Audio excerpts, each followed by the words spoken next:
Vai ser bom. Bom, vamos lá, vamos começar? Então, é um prazer. Boa tarde, primeiro, né? É um prazer conversar com todos vocês e falar sobre voleibol ainda, né, não tem preço. Acho que a maior parte de vocês me conhece, mas deixa eu me apresentar, apesar de eu não gostar muito de apresentações, né?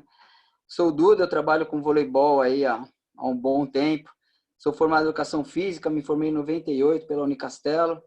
E naquela época, acho que tem bastante gente aqui que dessa época também, a gente não precisava ter um tempo de faculdade para começar a trabalhar, né? Começar a estagiar. Eu mesmo comecei em 94 no Centro Educacional de Prefeitura, onde eu comecei jogando e de lá não parei mais. Trabalhei no Centro Olímpico de 2005 a 2008 com categoria de base masculina. Fui crescendo nas categorias, trabalhei desde pré-mirim até infantil.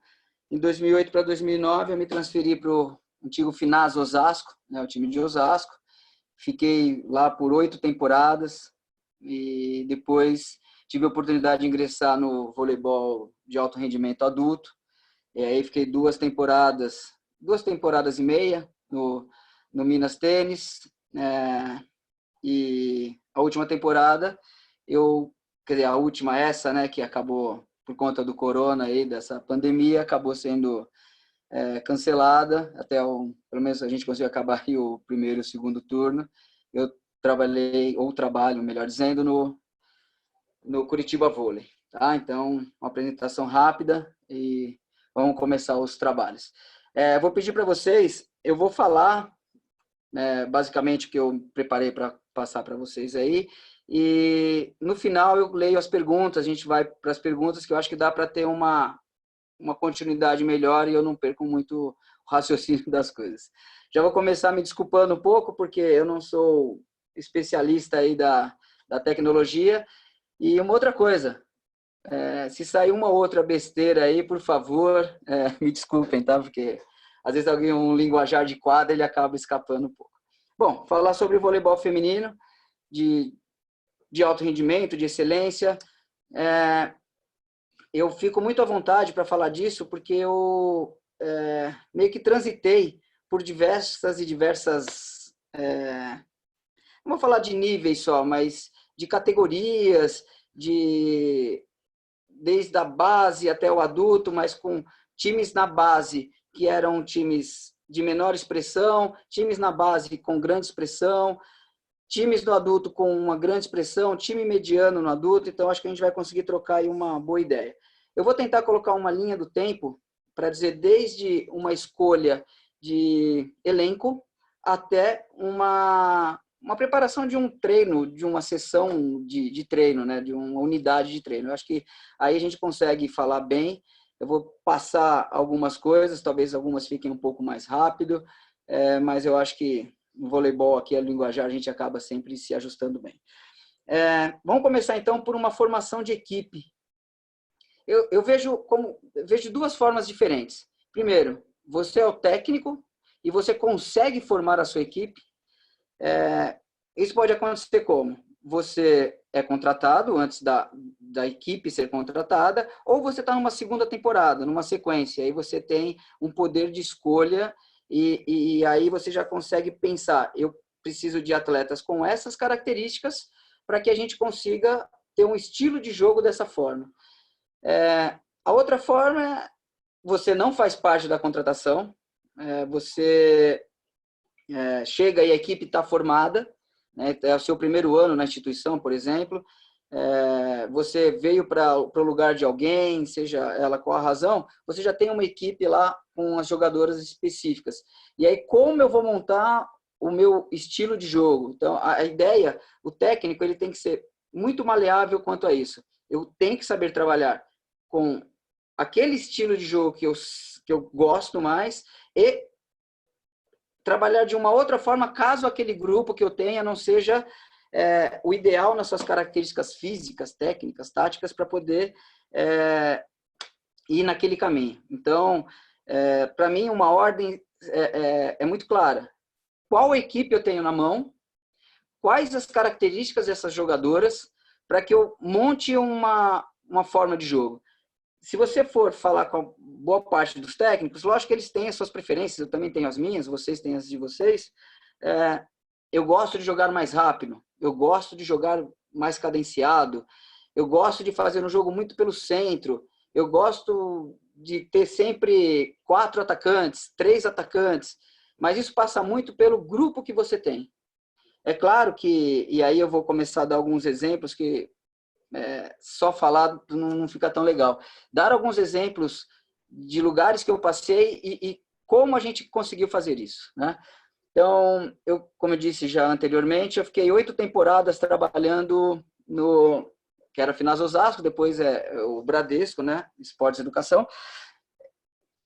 Lá a gente tinha a capacidade, a possibilidade de escolher muito os nossos grupos. Além de ser as meninas vinham crescendo nas categorias até chegar, eu trabalhei mais tempo lá no juvenil, então a gente tinha um grupo que dava para escolher muito bem a forma que você queria jogar. Então você já tem uma forma parecida, você consegue, além das meninas que vêm dos times do infanto, do infantil, você ainda conseguia buscar algumas meninas fora. Então, dava para ter uma ideia de jogo muito clara. Claro que isso muda um pouco de ano para ano, de geração para geração.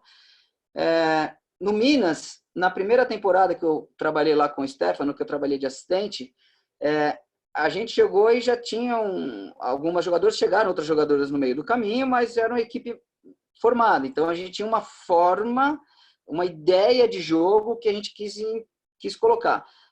Na segunda temporada, a gente conseguiu ficar com algumas meninas e trazer umas outras que aí se encaixaram muito no que a gente queria, ou tinha de ideia, tinha o ideal para um jogo de uma montagem de equipe. Né? Então, quem acompanhou viu muito bem que a gente jogava a temporada passada, a gente jogava extremamente rápido nas extremidades com a Gabi, a gente jogava rápido com a Bruna na saída.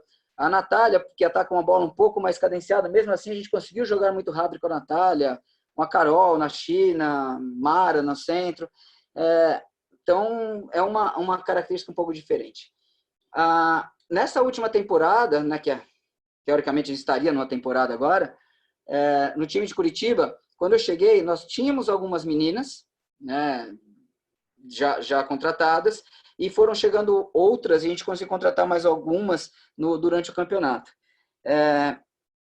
E aí deu para mesclar um pouco. Então, não quer dizer que se eu tenho uma equipe já contratada, não necessariamente eu não consiga fazer um bom trabalho, porque meu estilo, eu prefiro outra forma de jogo. Então, a construção do jogo passa muito por isso. Tem uma coisa importante na construção do jogo. Eu acho que as pessoas devem sempre acreditar bastante no que ela conseguiu adquirir de experiência, de estudo, de trabalho realmente. O fato de você tentar, por exemplo, jogar rápido, essa levantadora não tem essa característica, ou tem um pouco, eu acho que a insistência no trabalho é fundamental. Vai ter dia que você vai se indispor um pouco, ela vai se indispor um pouco, mas ninguém te deixa de forma nenhuma na mão se você tem argumentos para poder defender um estilo de jogo. Claro, guardando as devidas proporções do quanto você tem que mudar o estilo de alguém ou não. A atleta abraçando essa ideia, acreditando naquilo que você vai apresentar com argumentos e não falar só porque você gosta, faz uma diferença absurda para que a equipe ela siga um caminho e nesse percurso você consiga ajustar muito bem o que você precisa, tá bom? Então a gente falou aí sobre você teve a possibilidade ou não de montar a sua equipe com as características de atletas que você gostaria que fosse.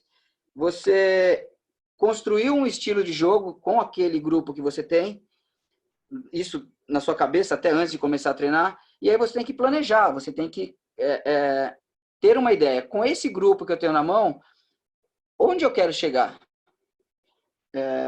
Esse grupo me proporciona o quê? Eu quero estar entre as 4 da Superliga, eu quero ser campeão juvenil, eu quero estar no playoff da Superliga. Então, eu passei mais ou menos por esses pontos. Como eu disse, no Bradesco, a gente tinha uma equipe por vários e vários anos. O Bradesco foi e é ainda referência no que diz respeito à formação de atletas. Tanto que a Superliga hoje aí tem diversos atletas que passaram por lá. Então, por mais que seja a base, por mais que seja formação, você também tem a responsabilidade de buscar metas, buscar pontos muito altos. Então, a gente entrava no campeonato juvenil, por exemplo, o juvenil, com a ideia do quê? De chegar à final, de ser campeão. E como a gente ia se preparar para isso? Um ponto muito importante é o técnico, que é o que comanda uma comissão técnica e suas áreas de apoio. Ele tem um objetivo. Esse objetivo está claro para a comissão técnica, para essas áreas de apoio. Quem comanda, seja o gerente, seja o supervisor, e aí depende, cada clube chama de uma forma, quem comanda tem o mesmo objetivo que a parte técnica, porque não adianta eu entrar com um planejamento para depois ir fazer uma periodização. Meu planejamento é ficar entre os 6, 8 da Superliga. E o comando, a gerência, fala, não, você fala para mim ficar entre os 4, eu falo em ser campeão. Então, tem diferenças, né? As coisas são bem diferentes. Esse alinhamento do objetivo da parte técnica com o comando administrativo, vamos assim chamar, ele é fundamental, porque senão as coisas não funcionam. Exemplos, como eu disse, o Bradesco, nós éramos um time juvenil que disputava, antigamente, antes da Liga B, a gente disputava a Liga Nacional. A gente disputava campeonato adulto de primeira divisão. Então, para cada campeonato desse, a gente tinha uma meta específica. Então, no nosso campeonato, que é o campeonato juvenil, a gente entra para disputar título. Adulto de primeira divisão, a gente vai entrar para ficar entre os 4. Liga Nacional. A Liga Nacional a gente quer classificar para a fase nacional, passar da fase regional. Então, isso tem que ficar muito claro. Minas, primeira temporada. A gente tinha um objetivo muito claro na primeira temporada, que era ser campeão sul-americano para poder ter a vaga para o Mundial Interclubes no outro ano. A gente conseguiu esse objetivo e, claro, não desistiu dos outros, mas a ideia era poder fazer uma final de Superliga. A gente acabou não conseguindo, caiu na semifinal para o Rio de Janeiro, mas a gente conseguiu um dos objetivos principais. Diferente da segunda temporada, que, de novo, nosso objetivo aí foram vários, mas por vários e vários motivos a gente conseguiu aí ter uma temporada com o Minas que foi excepcional, mas, de novo, a ideia clara era sul-americana novamente, por conta de uma outra participação em Mundial, a busca por um título de Superliga, de uma final, e aí a busca por um título, e o melhor papel possível no Mundial Interclubes, que é uma competição ímpar. E essa última temporada com o Curitiba, a gente partiu, né, nós, comissão técnica e direção, a ideia a gente quer ficar entre os playoffs, da melhor maneira possível, e poder fazer um playoff, infelizmente acabou não dando, mas fazer um playoff de uma maneira mais justa possível, né? E, infelizmente, para ninguém isso foi possível, mas essa sincronia é fundamental para que você possa programar bem a sua trajetória seja ele qual for o campeonato, Superliga, campeonato juvenil, campeonato do centro educacional, isso não importa. O grau de excelência do seu trabalho, ele não está relacionado a qual competição você está. O quanto você se doa, não necessariamente, ou melhor, não tem a ver com qual tipo de competição ou nível. Eu sempre pensei nisso e a gente vai falar um pouco mais sobre isso. A gente vai entrar numa parte agora um pouco mais direta, sobre treinamento, sobre essas coisas, e eu queria dizer que não existe, na minha opinião, a única forma certa, não existe uma fórmula que você vai colocar lá e vai falar, isso dá certo. Existem várias formas de você fazer um trabalho. Falei sobre montagem de equipe, sobre você estar em sincronia com a direção, sobre o planejamento de tudo isso, para a gente entrar numa periodização. Então, não existe um método. Tanto que o modelo que eu uso para periodização, que eu usei para Curitiba, o modelo em si, não a forma, né, não as divisões, os micros e assim vai. Eu usava no Bradesco. Então, o modelo, lógico que são calendários diferentes, mas eu vou colocar aqui para vocês darem uma olhada, um modelo, só para vocês terem uma ideia.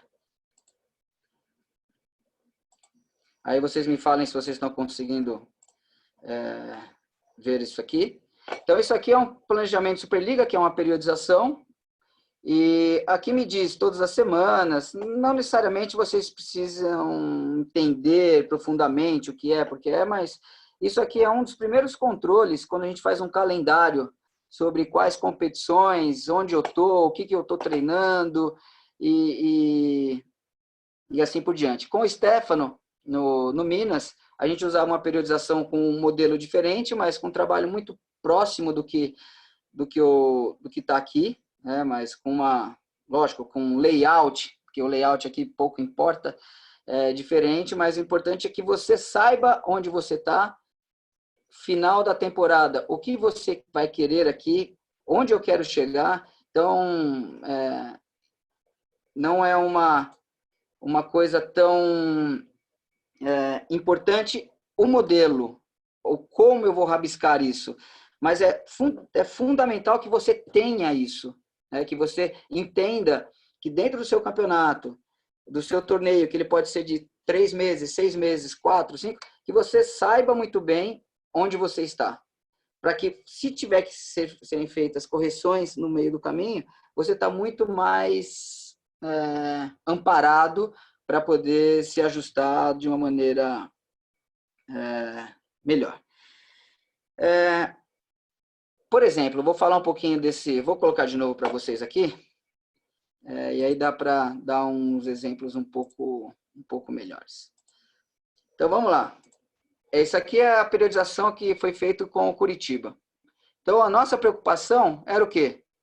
A partir de uma certa data de novembro, começou a Superliga e a gente tinha aí jogos importantes, jogos super importantes e jogos mais do que importantes seriam nossos confrontos diretos. Então, a gente tinha aqui, só para ter uma ideia, mês de novembro, que foi o Campeonato Mineiro que a gente disputou. Então, aqui começava a nossa Superliga. Então, os vermelhos são os nossos jogos de Superliga e alguns outros. Não se atentem muito a isso, mas a gente tinha como principal busca aqueles confrontos diretos que apareceriam 1, 2, 3, 4, 5, 6, mas daqui para frente a gente teria que estar no nosso ápice. Então, é aí que você define muito bem com uma comissão técnica, preparadores físicos, áreas de apoio e tudo, como a gente vai trabalhar. Eu, às vezes, tenho que abrir mão de A gente sempre entra para ganhar. Quem é competitivo sempre entra para ganhar. Mas tem aquele jogo que você tem uma possibilidade maior e tem aquele jogo que você tem uma possibilidade menor. E como a gente vai enfrentar isso? Essa mexida de peças, esse tabuleiro aí de xadrez, ele é fundamental. Vou dar um exemplo, vou fazer uma comparação para que vocês tenham uma ideia. Curitiba não tem um campeonato, pelo menos a gente não participou de um campeonato estadual, né, até por problemas de calendário. A gente disputou o Mineiro, mas é um campeonato muito curto, foram 4 dias, um amistoso e 3 jogos. Mas o nosso enfoque principal era o quê? Superliga. Então, eu posso me programar totalmente para aquilo. Trazendo para a temporada anterior, que nós estávamos no Minas, a gente disputou o Campeonato Mineiro com uma baita de uma rivalidade com o Praia. A gente tinha o Sul-Americano, a gente tinha o Mundial Interclubes, a Superliga, Aí, no meio disso, Copa Brasil e outras coisas.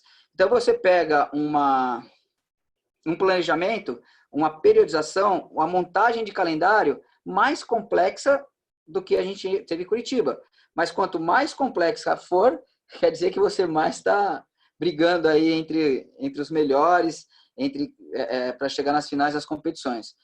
As duas coisas não são fáceis, mas as duas coisas você tem muito bem como se organizar o suficiente para poder ajustar a sua equipe e saber que nesse momento sua equipe está sofrendo um pouquinho mais porque a carga de preparação física está maior. Está sofrendo um pouquinho mais porque você está tentando implementar uma forma de jogo que corre-se um risco um pouco maior. Então, de novo, vou dar mais um exemplo. Em alguns jogos com o Curitiba, a gente teve uma quantidade de saque, por exemplo, alta de erro, né?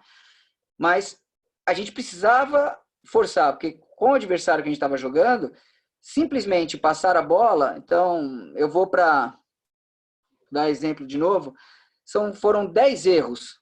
Só que desses 10 erros, se eu tivesse passado a bola essas 10 vezes, possivelmente eu teria tomado 10 pontos. E com essa ideia de forçar o saque por mais tempo, durante o jogo eu tive um resultado melhor. Então, tudo bem equilibrado, bem pensado, bem organizado, te dá uma proposta de jogo específica, uma proposta de trabalho específico que tem que estar dentro desse calendário. Quem acompanhou o Curitiba, a nossa tabela ela foi um pouco cruel, né? Nos 5 primeiros jogos a gente pegou os 5 primeiros grandes, né? Então não lembro muito bem a ordem, mas foi alguma coisa do tipo Rio, Rio Praia, foi uma coisa Rio Praia, Osasco, Minas, SESI. No segundo turno a gente usou muito dessa parte para de novo dar um outro gás na parte física. Então, é um risco que você corre, mas é o que a gente tinha e o nosso objetivo era um outro, né? Quero jogar, quero fazer o máximo contra essas equipes. Entramos para vencer, para fazer, mas ali eu não podia abrir mão e falar que esse era o principal em detrimento aos outros, que era o que a gente precisava mais. Uma coisa importante quando eu vou fazer, eu acho que todo mundo pensa assim, um calendário dentro de uma periodização é pensar de trás para frente. A gente fala muito isso. Com o Curitiba, nessa última temporada, com o Bradesco, quando a gente disputava campeonato juvenil, você colocar uma competição-alvo e trabalhar para trás daquilo, não seja fácil, mas você tem um pouco mais de flexibilidade para algumas coisas. O difícil foi para a gente fazer isso na temporada com o Minas, porque em dezembro tinha o Mundial Interclubes, em fevereiro, no meio do Carnaval, já tinha o próximo Sul-Americano, depois as finais de Superliga, antes disso teve Campeonato Mineiro, e no meio de tudo isso, para você ter o Sul-Americano, que aí foi em casa ainda, você tem que adiar alguns jogos da Superliga. Para viajar para o Mundial Interclubes, você tem que adiar alguns jogos de Superliga. E aí os jogos ficaram um em cima do outro. Então, o planejamento, aí, a periodização do negócio, ela começa a dar uma capengada e você precisa ter um grupo de profissionais trabalhando com você que te apoiem o tempo todo. E a gente teve no Minas, no Bradesco, a gente teve muito isso. O Minas, por ser um clube, não precisa nem falar quanto às referências do Minas, com várias modalidades olímpicas, um clube de excelência, então a gente tinha tudo muito perto. O Bradesco também, base, mas eu vou insistir, com um trabalho de excelência absurdo, também tudo ali perto. O Curitiba também, com vários e vários profissionais excelentes, um pouquinho mais difícil, às vezes, por conta de uma distância, né? Precisa tratar com uma coisa específica, tem que sair do clube, mas também sem problema nenhum, uma estrutura fantástica para se trabalhar, sem ter o que falar, nada. Então, esse ajuste, né, vamos tentar posicionar de novo, eu tenho uma equipe, eu ajudei a escolhê-la ou não. Eu trouxe um planejamento justo com a minha diretoria, eu vou planejar muito bem isso e colocar dentro de um calendário para saber como eu vou dividir o treinamento. Passado isso, a gente entra no mais gostoso, né? Que é o treino, né? Treinando. Como eu vou treinar? O que eu vou fazer para o treino? É importante que a gente, e os técnicos, aí eu vou falar por mim também, ele tem aquela gana de, parece que quando as coisas estão dando certo, quer mais, quer mais, quer mais. Eu acho que é muito importante a gente conseguir ter claro como e como eu faço para entender que aquilo é o que eu quero. Vou dar um exemplo. Eu estou num treino e eu vi que uma ponteira, ela está num percentual de ataque muito bom, está atacando muito bem, só que eu programei para aquele treino que ela fizesse 25 ataques, um exemplo. Só que ela está atacando tão bem que aí eu quero que ela faça 28, que eu quero que ela faça 30, porque quando a coisa está boa, né, parece que você quer adiantar mais. Contrapartida, se eu programei 25 ataques e ela errou uma quantidade maior, e eu, não, você vai fazer de novo, claro que a gente sempre tem que insistir, né, para fazer o acerto, mas o quanto eu consigo trabalhar dentro de uma segurança para que eu não passe para atleta, para o trabalho, os meus anseios. Né? Então, isso é fundamental, que a gente tenha aquilo justo para que eu não passe nem para um lado, mas também não deixe isso, né, fique devendo isso. Por isso que você ter bons profissionais trabalhando com você, essa última temporada eu trabalhei, né, na preparação física, o Renato é um grande amigo e trabalhou 7 temporadas comigo no Bradesco, e não pensem que não, os bons profissionais, as pessoas que gostam do que estão fazendo, brigam bastante. Com o Renato eu cheguei já a ter algumas discussões, claro, de trabalho, que ele chegava no meio do treino, meu ouvido, e falava, e aí, você vai acabar o treino ou como que é? A gente teve até pouco disso, mas isso é fundamental. Isso aconteceu várias vezes, eu e o Stefano, quando o trabalho está sendo direcionado para o mesmo lado, todo mundo pensando na mesma coisa, a discussão, a conversa, a busca pela excelência, ela às vezes tem alguns atritos, né? Então, vamos pensar assim. Então, a gente precisa estar sempre rodeado de ótimos profissionais e não perder o foco do seu trabalho por conta de estar acertando demais, estar errando demais. Precisa sempre ter um controle mais justo dessas coisas. Como eu disse, eu ainda trago comigo alguns modelos que eu trabalhava no Bradesco para dividir treinos, sessões de treinamento, unidades de treino, carga de treinamento. Eu vou até mostrar um para vocês aqui. Espero que esteja fácil aí para a gente analisar. Deixa eu voltar aqui. Essa aqui é a periodização. Eu estou colocando de novo, parece que eu vi uma pergunta, não sei se um compartilhamento não conseguiu ver muito bem, mas o que eu quero dizer é isso aqui. Vamos pegar uma semana X, então isso aqui seria um quadro de uma semana, tá? É o que eu vou mostrar para vocês agora. Então, isso aqui é uma temporada, então eu vou pegar uma parte aqui de uma semana específica. Vocês me deem aí um segundinho só.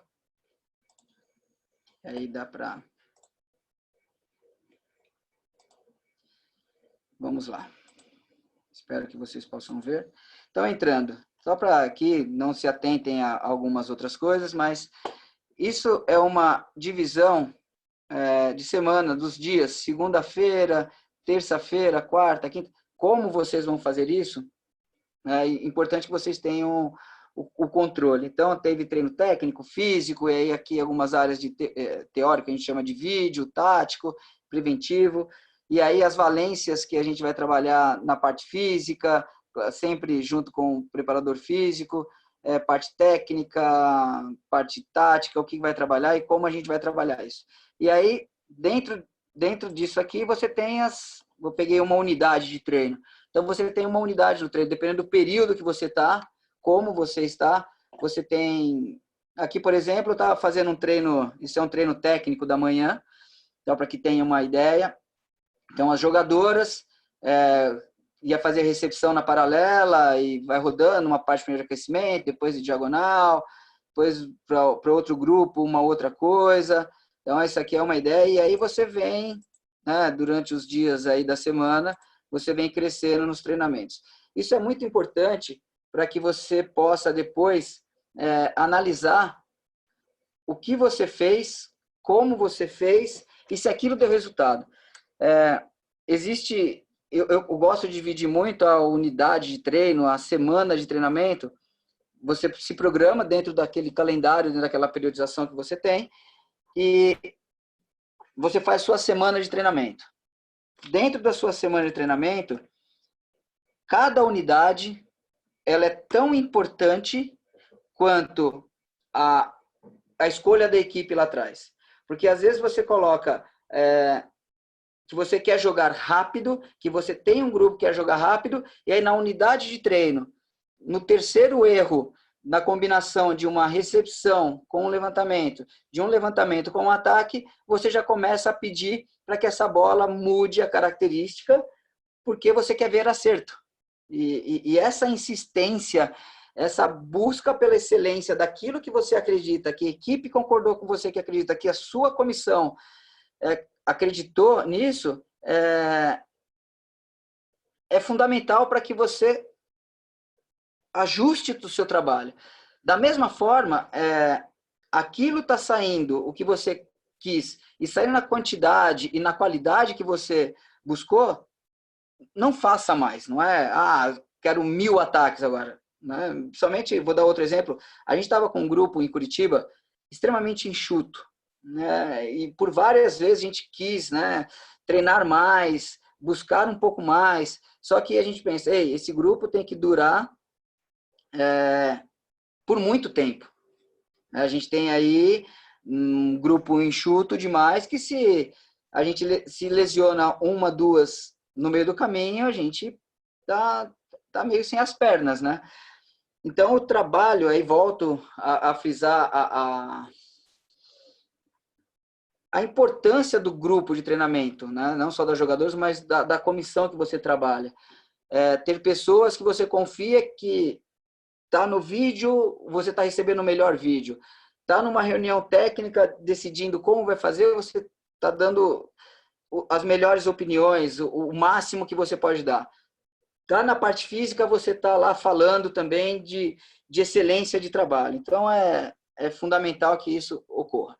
Voltando para a unidade de treino, vou dar um exemplo também que aconteceu, porque a gente pode falar, eu tive essa dificuldade e pronto.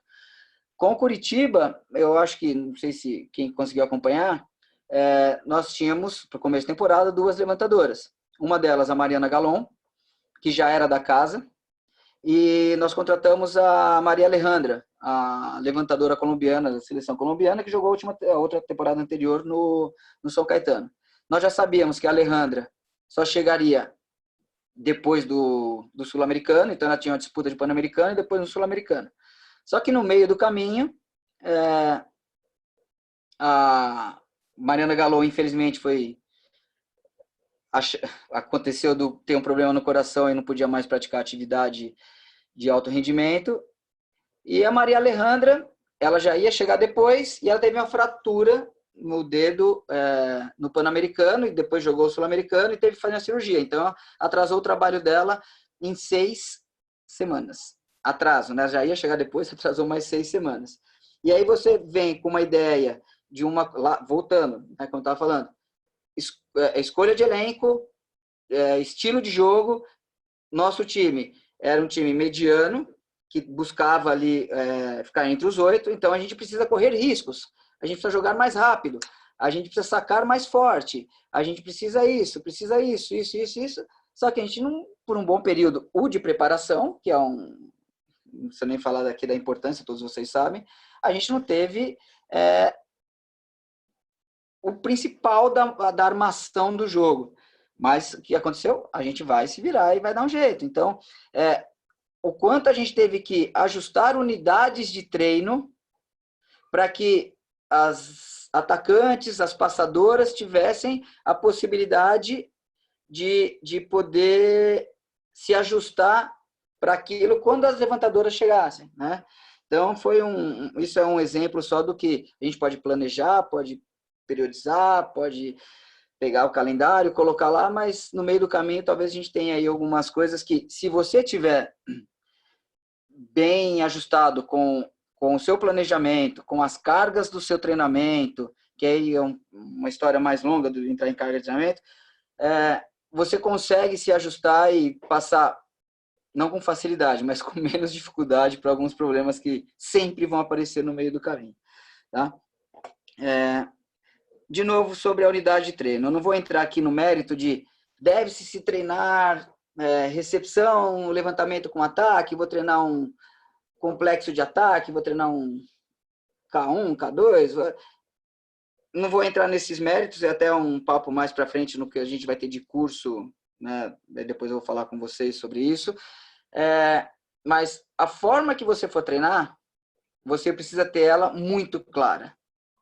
Porque o mais importante é a sua unidade de treino, ela está atrelada à sua semana de treinamento, que está atrelada ao seu, aí divide como você quiser, ao seu planejamento quinzenal, mensal, e aí você vai para os nomes meso, blá, blá, blá, blá, blá, blá.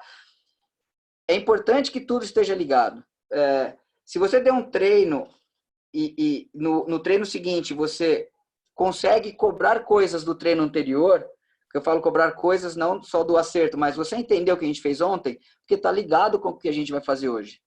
E aí você mostra para a atleta e você mesmo tem a segurança de saber que você faz uma sequência de trabalho. E não, hoje eu vou treinar isso, amanhã eu vou treinar aquilo outro.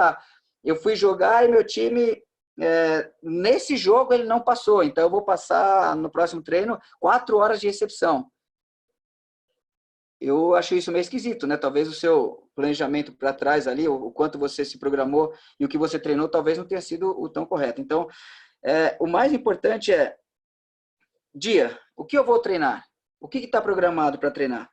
E como eu vou treinar isso? E aí seja muito claro com as informações. Às vezes é melhor dar 2 informações bem dadas e bem explicadas para que a atleta consiga absorver aquilo e fazer realmente, do que dar 4, 5, 10 informações e a atleta ficar voando o tempo todo. Então, claro que os retornos, os feedbacks, as correções, elas são feitas segundo a segundo, não vou nem falar minuto a minuto. Mas é importante que fique claro, porque uma coisa é uma atleta, ela errou porque ela não teve a capacidade naquele momento, a qualidade, a condição de acertar, e aí você como técnico tem que chegar lá e criar esse ambiente. Errar dessa forma é uma coisa. Errar porque não entendeu o que é para fazer, você pode começar tudo de novo. Né? Então, por isso que a importância da unidade de treino ligada lá no começo com a escolha de elenco. Então, está tudo, na minha opinião, sempre é tudo muito, muito interligado. Então, a informação de saber o que eu vou treinar, como eu vou treinar e que as atletas entendam isso é fundamental. Tá? Então, isso é a clareza dos fatos aí, te dá depois uma segurança e segurança para as atletas que mesmo errando, elas vão buscar aquilo que estão realmente confiando. E o último, né, eu não sou um cara que gosto de ficar, e aí cada um, como falam, cada um com seu cada um. Eu não gosto de palestras e discussões e tudo logo após um treino, a não ser uma outra coisa específica, esse é o retorno tal, esse é o retorno tal, coisas muito pontuais. Não gosto de ficar 40, 50 minutos pós-jogo ou pós-treino, todo mundo cansado ali e as ideias ainda não estão claras. Né? Mas o pós-treino, para você que é o responsável, para a comissão técnica, ele é fundamental. Eu não fico lá segurando o atleta 40 minutos pós-treino, pós-jogo, mas sempre eu tento responder umas perguntas para mim mesmo, né? E com a comissão. O que vocês acharam do treino? Isso para a comissão. Você acha que elas entenderam? Você acha que isso saiu assim? Eu esperava isso. Então, se você tem um hábito de ter perguntas que têm que ser feitas para você mesmo sobre o retorno do treino, você consegue se preparar melhor para o próximo, e para o próximo, e para o próximo. Porque eu vou falar de mim, né? Não sei os outros, mas a gente erra bastante, isso é claro. Mas o que eu faço com aquilo que eu erro? Né? O que eu faço para melhorar o próximo treino? Porque às vezes você monta um treino em casa mirabolante, coisa linda, você sai de lá e fala, nossa, eu sou o máximo. Quando você vai aplicar, né, não resolveu muita coisa. Então é importante que a gente tenha isso muito claro.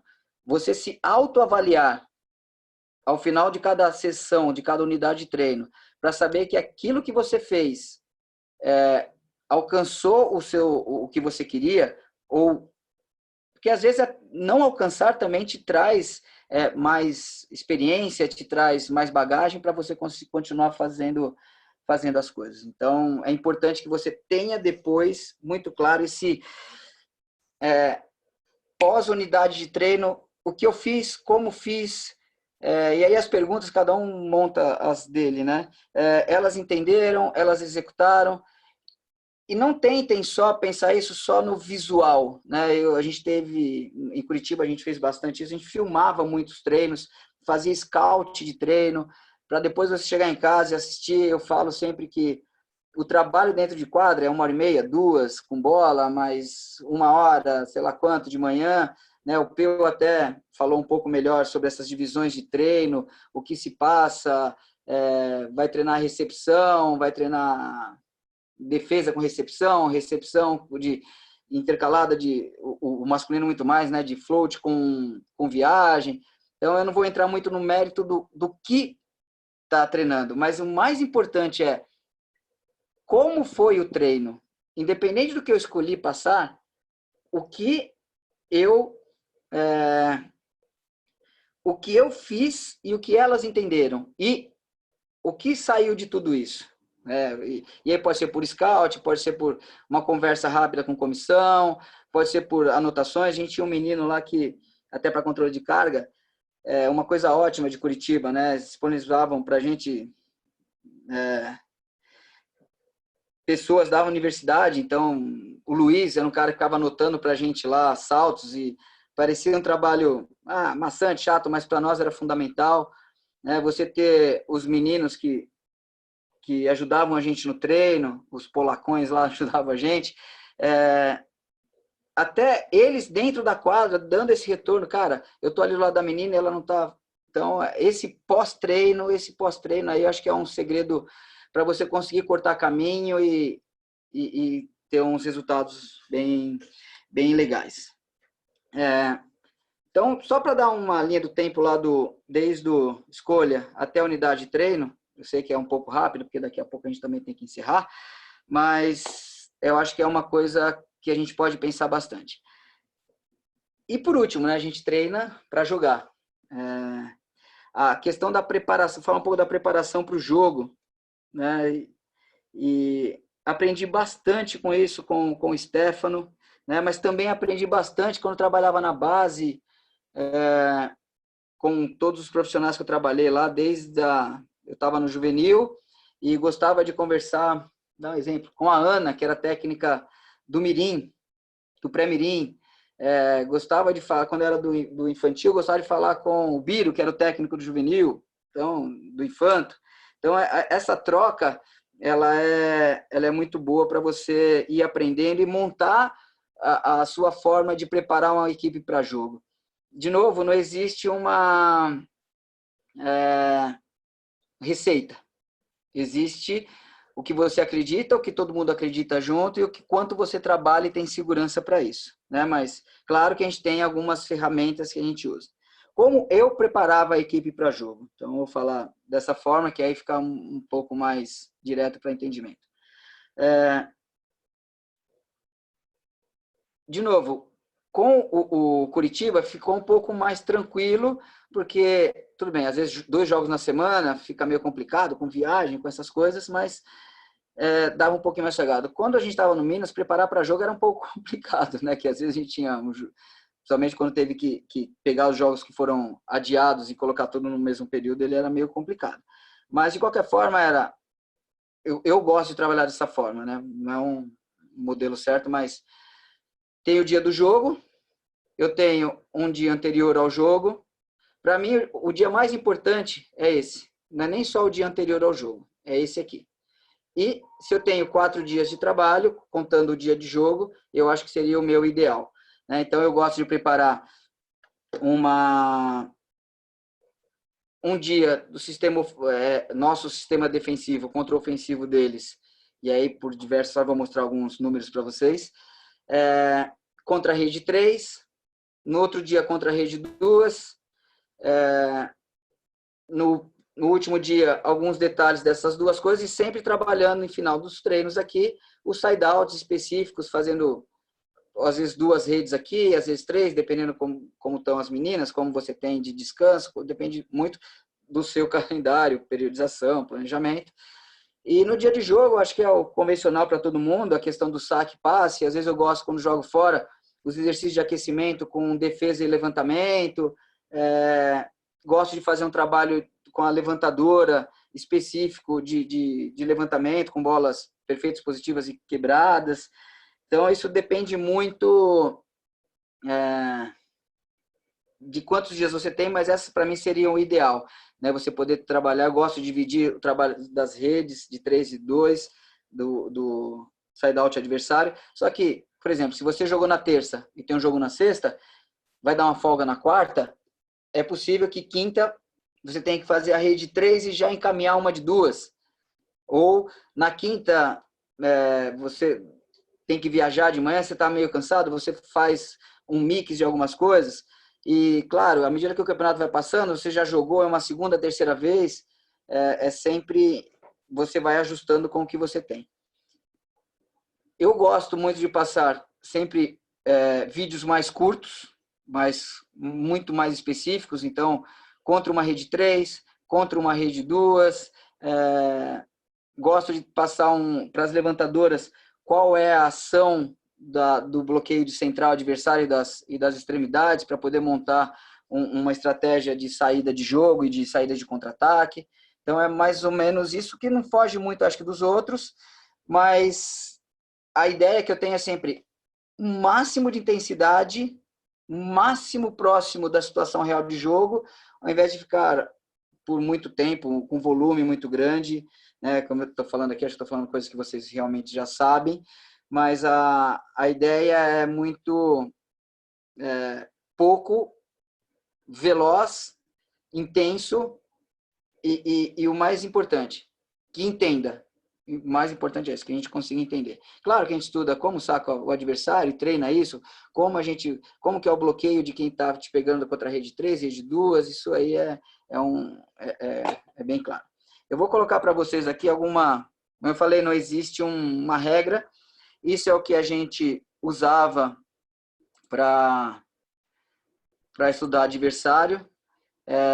Aqui estatístico sofre um pouco comigo, foi assim com o Rodrigo lá no Minas, foi assim com o Cacaroto, o Leandro em Curitiba, né? E em Minas, pior ainda, que o Stefano também é outro viciado nesse tipo de coisa, né? Então, sofre um pouco. Bom, são vários relatórios, né, que eu pedi, eu vou até dar uma passada neles para vocês aqui meio rápido. Isso aqui a gente chama de D4, são várias características do side-out adversário para que a gente que ajude a montar o nosso sistema defensivo, não é só esse. Mas aqui com passe bom, o que o time, aqui no caso foi Barueri, o que Barueri fazia, com passe A, com passe B, com C, e aí a gente monta. Quando a levantadora, a bola na recepção ia mais para 4, como ela jogava? Ela jogava com alguma 7, jogava mais com que tipo de bola? Quando está foi um pouquinho mais para 4, ela quase não jogava. Quando estava perfeita, na 3 ela jogava. Quando estava mais para 2, ela não jogava. K8, e aqui são alguns códigos, tá? K8 é a China. Quando a bola vai mais para frente, não joga muito com China. Quando está perfeita, joga. Quando está para trás, joga. E quais são os percentuais disso? E aí a gente ia vendo. Quando o saque vem para a levantadora da 5, da 6, da 1, a levantadora colocando bola, jogando contra a levantadora adversária ou contra a oposta. Então, várias coisas que davam para a gente, detalhes aí. Isso aqui era importante. Então, por posição, isso aqui é a posição que está a levantadora. Quantas bolas eram jogadas? Vou dar um exemplo aqui, com a central do outro lado. 104. Quantas bolas foram no tempo? Quantas bolas foram na 7, né, que é chutado no meio? Quantas foram no tempo esquerda?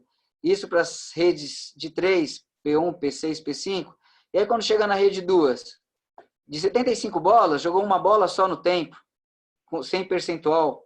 Jogou 11 bolas na 7, jogou 63 bolas para a China. Opa, então, 63 com quantos por cento de aproveitamento não teve? Então, isso direcionava muito o nosso sistema defensivo, de bloqueio e defesa, né? Pensando no bloqueio primeiramente. Então, quais as ações da rede 3? Quais as ações da rede 2? Então, essa era uma coisa que a gente estudava também. Isso aqui é uma distribuição consecutiva, e aqui é a quantidade de jogos que a gente pegava. Então, na 1, e aí com todo tipo de coisa que eles atacam, todo tipo de bola, quantas bolas foram para frente? Quantas bolas? Então, aqui um exemplo, a Lorene, né, estava nessa posição na entrada de rede, então recebia um pouco mais, 52 para 44, foi para a saída, recebia 64 para 42, pensando em extremidade, tá? Na 5, recebia 61 para 36, então isso direcionava, e aqui em momentos do jogo, qual bola que jogou mais. Aqui é para saber como eram as jogadoras, de forma geral, né, por fundamento. Então, saque, recepção, ataque geral, ataque depois de recepção, ataque de contra-ataque. Então, a gente estudava isso também. E aí, algumas direções de ataque, né? E eu me peguei um tempo atrás aí, falando, mas eu faço isso, ou vocês, ou quem está trabalhando com alto nível, tem a condição de fazer isso porque tem um programa, né? No caso do DataVolley. Quando a gente trabalhou no Minas, a gente trabalhava com 2 programas de análise, né? Então, era o DataVolley e a gente trabalhava com o italiano, que é o do Max. Aí, se o Stefano estiver por aí, depois pode me falar o nome, que eu nunca lembro o nome do programa, ou o Rodrigo. Ótimo, mas vou dar um exemplo. Nessa temporada mesmo com o Curitiba, eu usei uma coisa muito simples. Eu usei isso para poder analisar a side-out de São Caetano, por exemplo.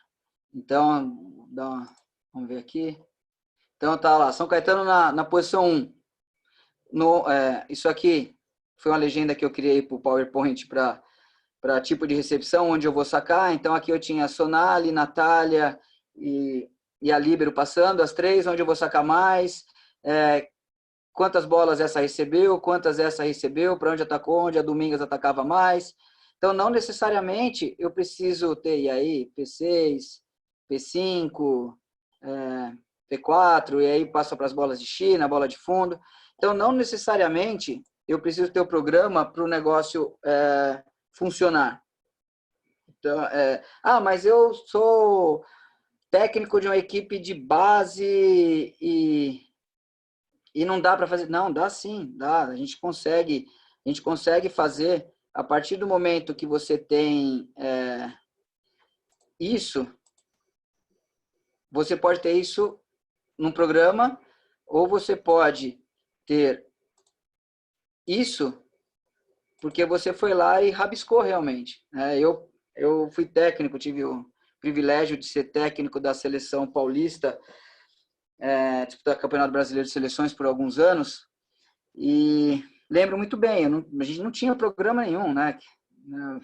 O Eduardo Gordo aí pode falar disso, Dodô do SESI pode falar disso, Ricardo do Bradesco pode falar disso, e tantos outros, Que a gente vai, às vezes, com um técnico, um assistente, e aí o que dá para se fazer? A gente colocava uma câmera lá e ficava rali a rali, gravando, parou, gravando, parou, gravando, parou. E aí você chega depois no hotel com uma...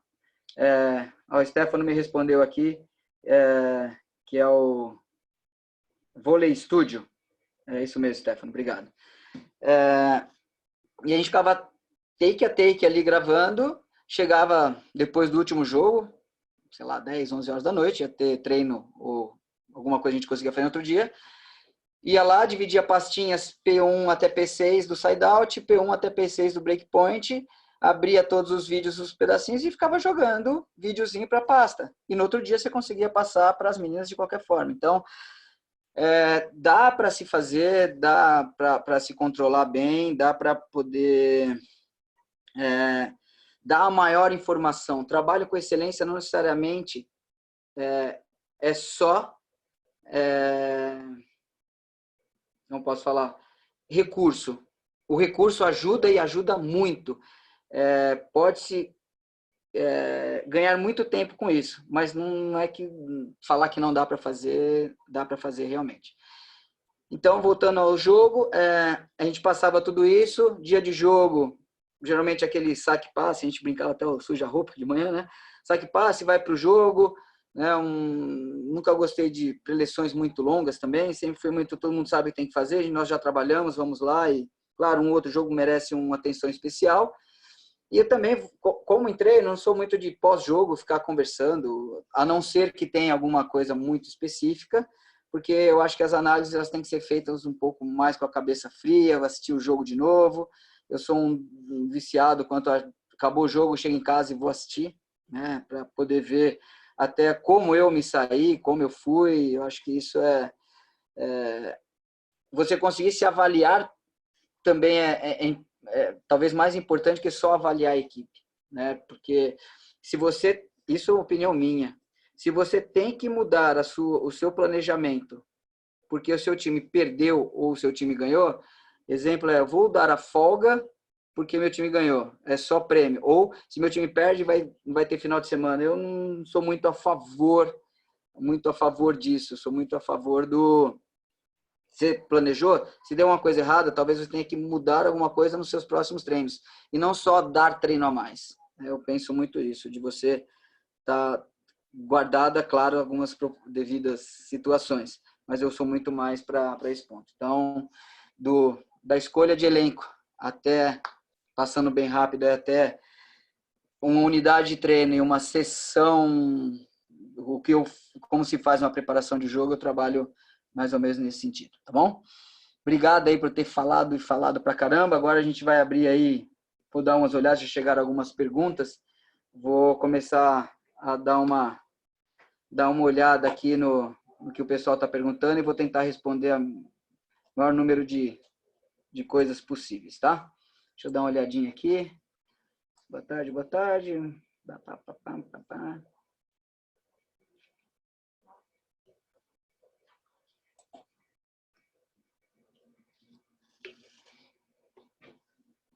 Bom, vamos lá. Aqui tem uma pergunta que a gente até fala bastante.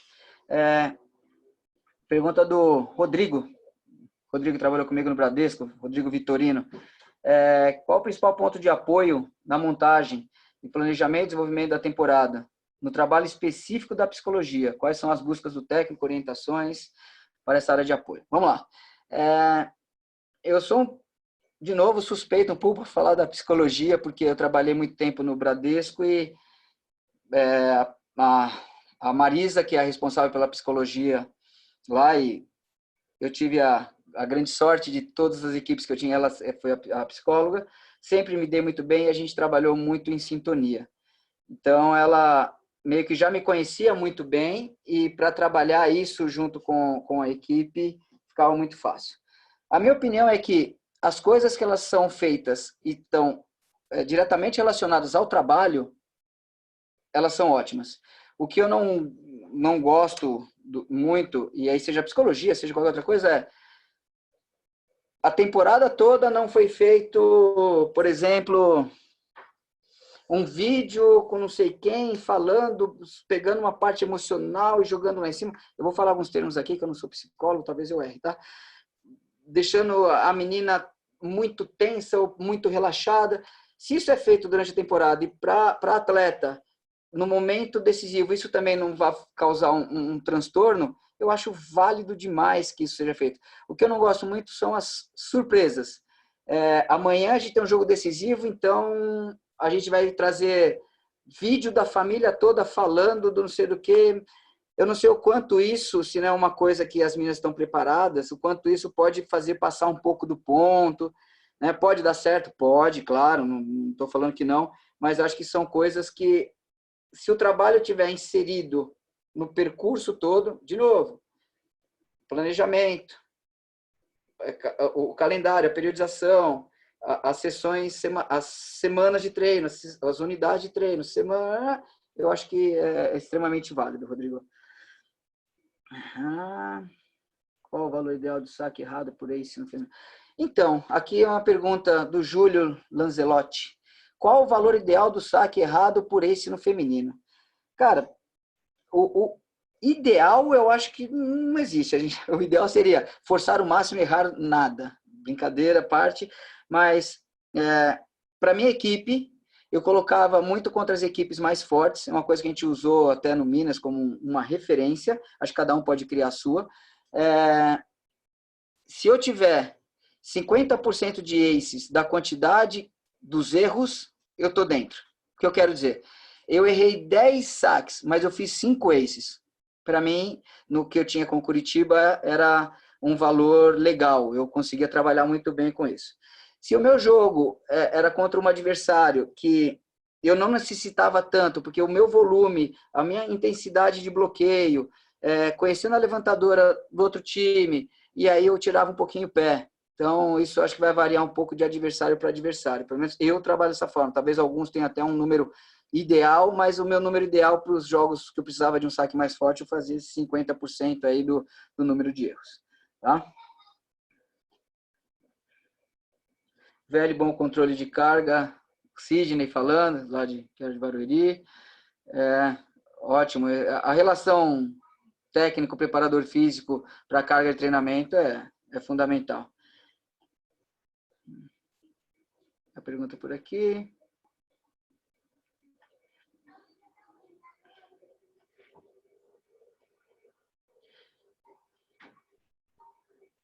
Talvez vocês tenham que esperar um pouquinho, porque é para achar. Tem uma observação da Marisa aqui, que creio que seja a Marisa, psicóloga do Bradesco, que ela diz que busca da excelência é igual liderança e comunicação com a equipe multiprofissional. Planejamento macro e micro, cada sessão é tão importante quanto a montagem da equipe. Autoconhecimento do treinador, aquilo que a gente está falando de não passar nem voltar, acho que é isso, né? Acho que se for colocar equilíbrio aqui, isso é uma palavra muito, muito boa.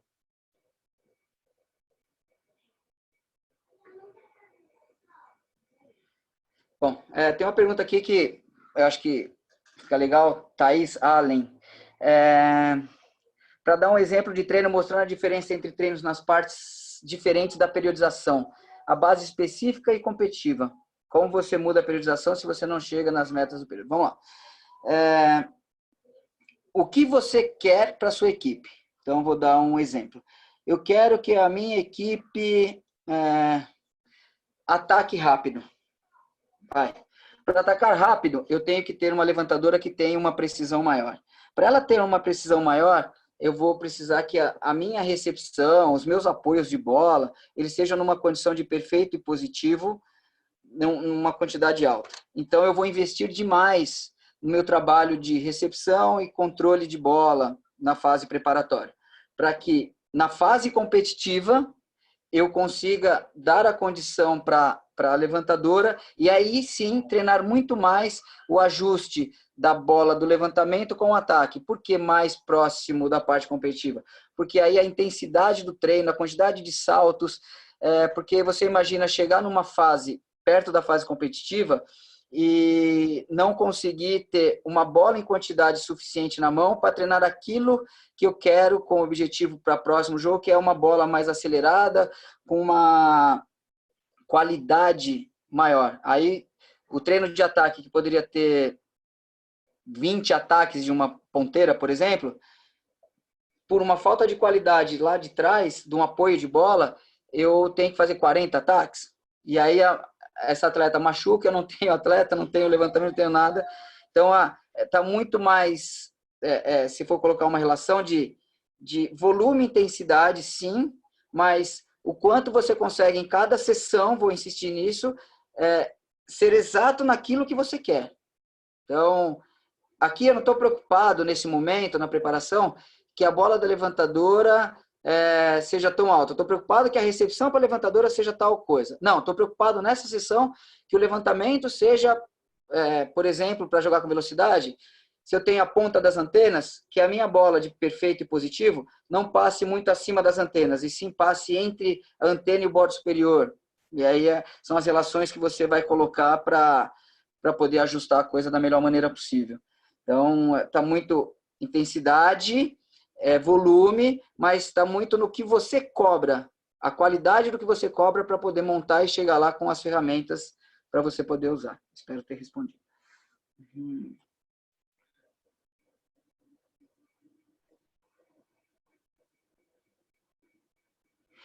A pergunta do Jorge de Lima. Guardadas as devidas proporções aqui, nas diferenças entre grupos, seja amador, base, adulto, o que pode fazer para realmente tirar a confiança do grupo? Para ter confiança do grupo, a primeira coisa, você precisa ser verdadeiro. Né? Eu acho, não tenho certeza disso, que você partindo do ponto que você é verdadeiro, seja para cobrar, para elogiar, sendo equilibrado e argumentando, eu acho que o melhor é jogar com a recepção chutada, falando qualquer coisa. Aí, se alguém virar para você e falar por quê, você precisa ter argumentos.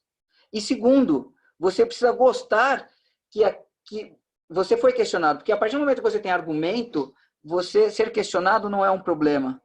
Tudo dentro de uma educação é fundamental. Então, você pode argumentar com o atleta, argumentar com a comissão técnica, desde que você tenha parâmetros para falar aquilo, e o atleta, seja ele amador, profissional, seja ele base, o que for, ele vai confiar quando você é verdadeiro, quando você tem argumento e quando você, ali na prática, você mostra para ele que esse é um caminho.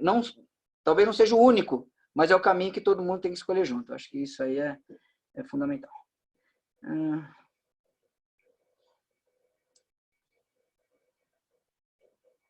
Só pelos complexos, aqui o Washington André, só pelos complexos de K0 e K4 é possível fazer estatística para equipes amadoras?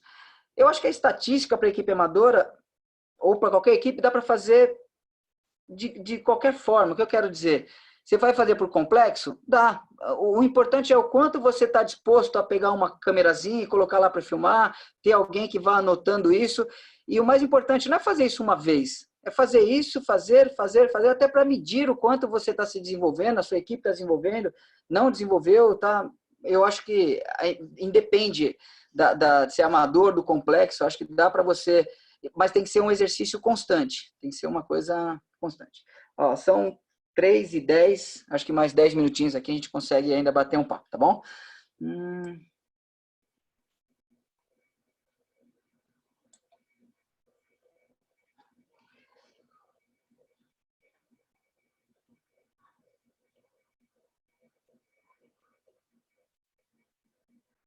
Bom, aqui tem uma pergunta, mas essa tudo bem. Eu falei que eu não gosto muito de palestras longas pós-jogo. Aí ele me perguntou aqui o que eu acho de dar questionários para as atletas, se eu acho isso uma boa estratégia, né? Eu acho uma boa estratégia desde que isso não seja uma coisa que eu não fiz a temporada toda e chega um jogo específico, vai lá e faz.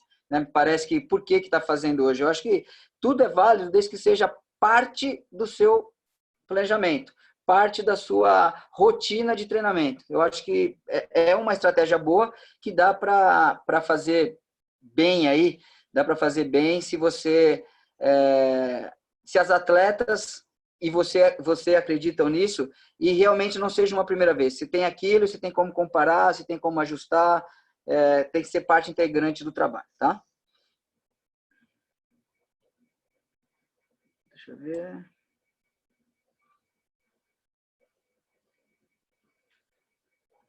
Aqui uma pergunta do Flávio Aniceto. Acho que pronuncia assim, Flavião.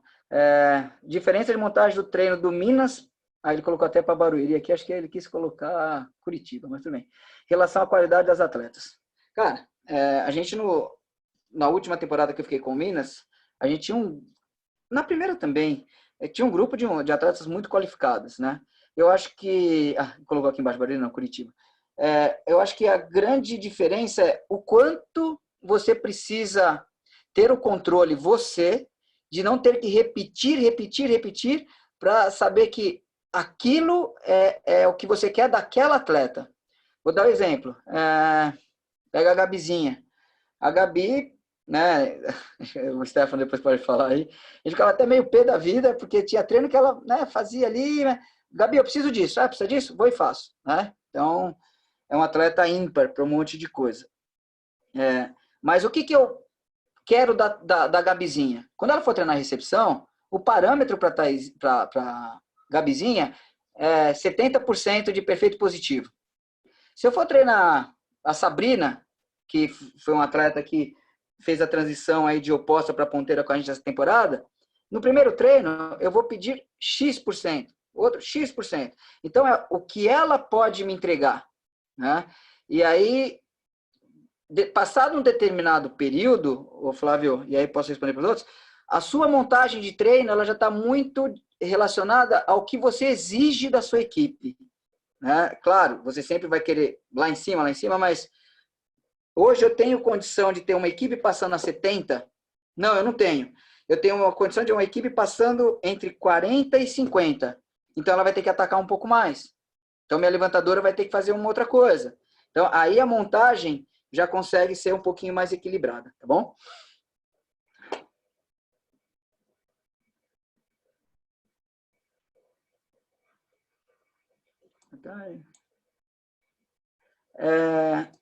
Aqui tem uma pergunta que acho que é simples, né? E como que divide o treino para a sessão de treinamento? Deve estar falando muito aqui da questão de treino da manhã, que muita gente usa mais parte técnica, treino da tarde. Depende do grupo, né? Esse último grupo que a gente teve em Curitiba, como eu disse, um grupo pequeno. Eu comecei trabalhando de uma forma que todo mundo quase trabalha, que são as passadoras, e aí levantadoras com central e oposta, algumas vezes levantadora separada, aí você pode colocar levantadora com passadora para poder dar uma continuidade. Então, N formas, né? Não tem uma regra, mas vai muito do que sua equipe tem como necessidade. A minha equipe, essa temporada, tinha muita necessidade do enriquecimento da qualidade técnica individual. Então, eu trabalhei muito pouco as relações o trabalho é de central, isso é a parte técnica da manhã, central para transição para o contra-ataque com a levantadora. Eu fazia isso separado com a central, fazia uma outra coisa separado com a levantadora, fazia outra coisa separado. Os recursos, as técnicas para recepção, vai jogar em primeira linha, segunda, vai passar de toque, vai mostrar a plataforma, e aí N coisas, né? Isso foi pro grupo do Curitiba. Outros grupos, dá para você pensar, não, eu estou com uma qualidade de recepção, já posso treinar recepção com levantamento, aliado, a parte técnica, então isso vai depender muito do grupo. Tá?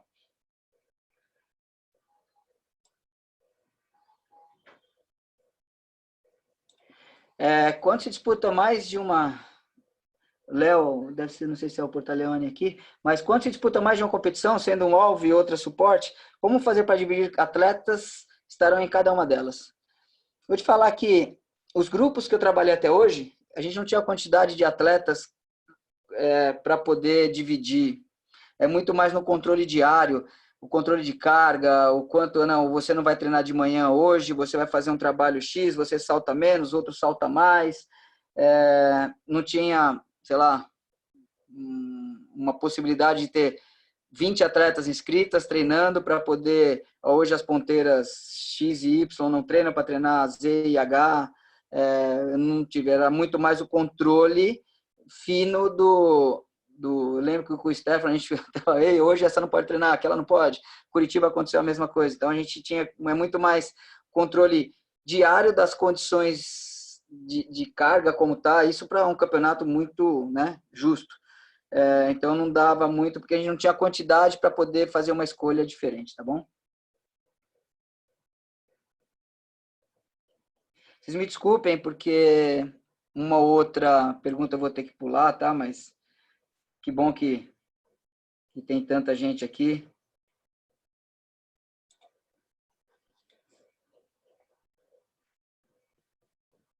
Bom, uma pergunta legal, porque fala um pouco da pandemia, né?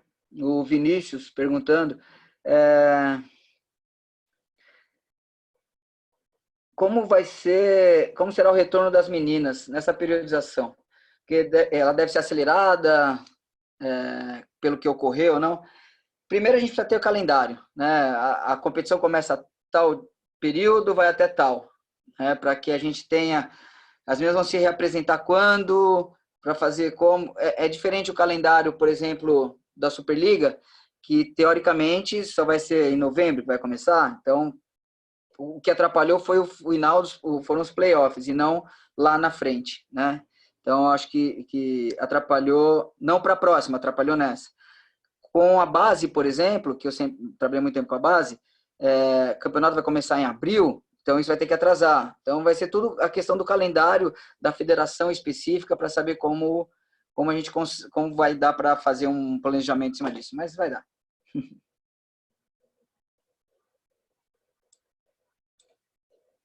Vamos mais algum aqui.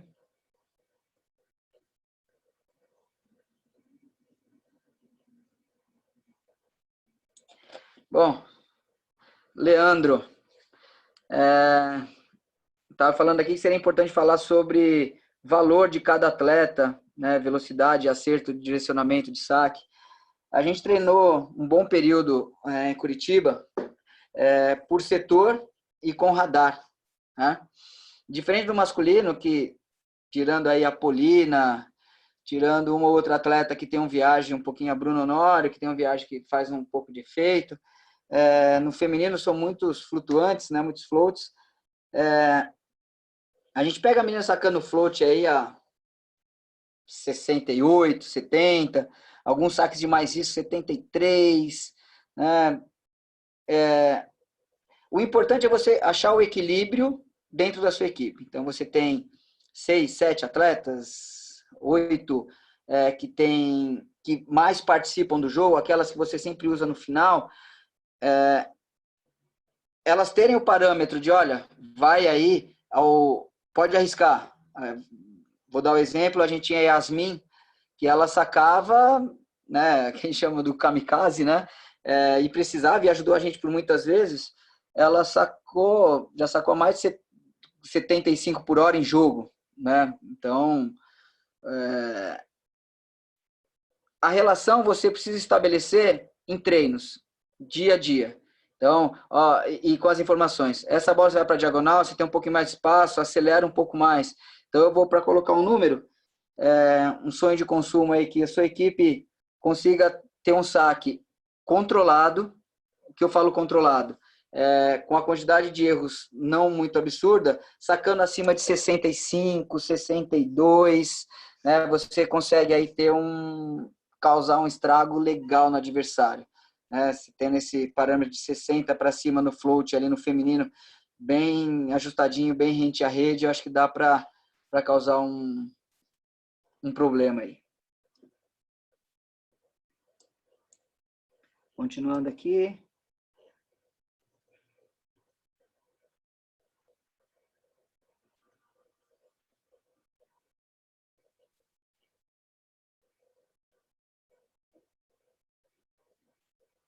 Bom, vamos lá. O Alexandro o Alex, lá do São José dos Pinhais, braço, Alex. E aí ele estava falando da reinvenção da proposta ali, porque em determinado momento do campeonato, quem acompanhou Curitiba, a gente tinha uma oposta de ofício, que era a Sara, e em determinado momento do campeonato, a gente colocou a Claire, né, que era central de oposta.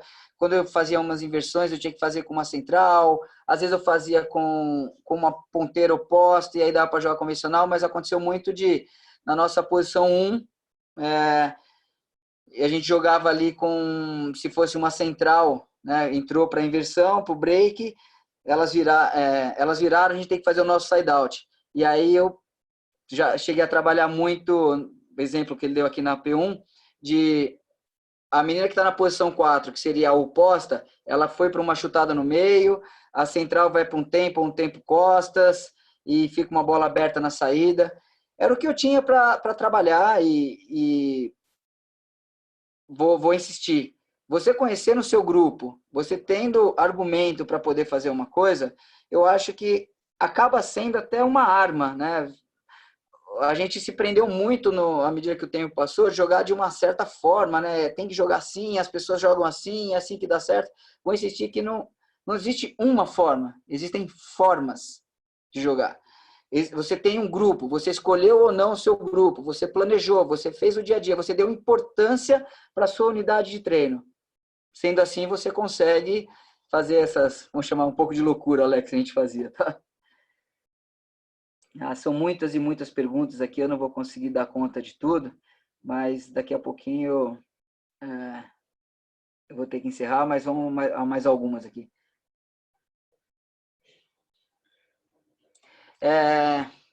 O Rodolfo, Dodô, bem conhecido, né, Dodô? Obrigado por estar aí.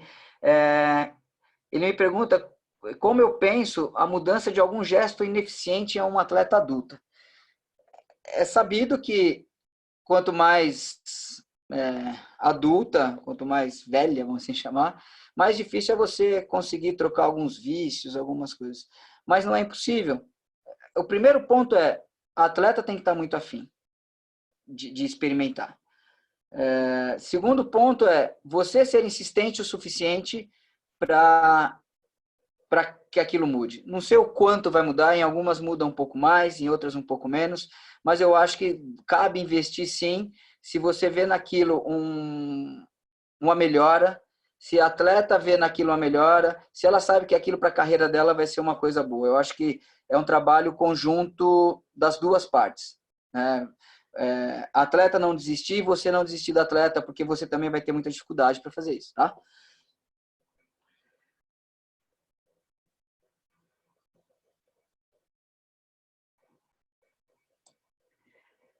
Uma pergunta aqui, tem alguns nomes que eu não consigo ler, tá, gente? Para poder ir um pouco mais rápido, vamos lá. Parabenizando pelo trabalho no Curitiba, mas sobre o Minas, o que difere do que você apresentou e o que foi feito pelo Lavarini?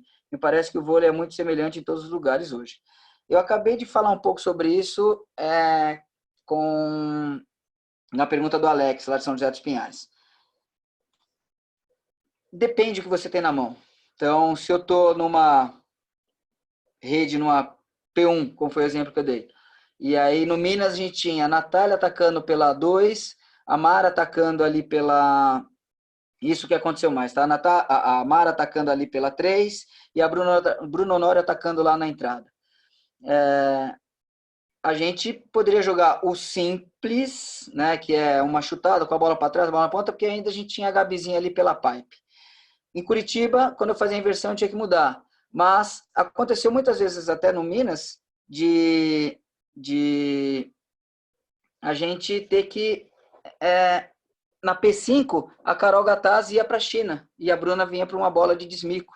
Então, é o que você tem para o que você vai poder executar. É o trabalho dia a dia, é o trabalho do... Os times jogam, precisos jogam. Então, se você tem alguma coisa que você pode usar, que tenha na manga ali no momento decisivo para resolver um problema, a gente fazia isso muito com a Claire, na nossa posição 5, para ir para uma China também. Então, sempre bom ter essas armas. Gente, são muitas e muitas e muitas perguntas. Eu vou ficar devendo algumas coisas aqui a mais para vocês. Vou responder mais uma. E aí...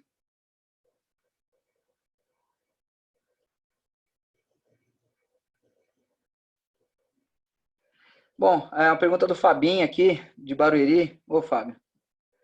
Deixa eu... Opa, não posso pinar, tá aqui. Como eu trabalho com as extremidades com passe BC e tendo em vista que nós não temos atacantes como se tem lá fora com alcance e força. Né?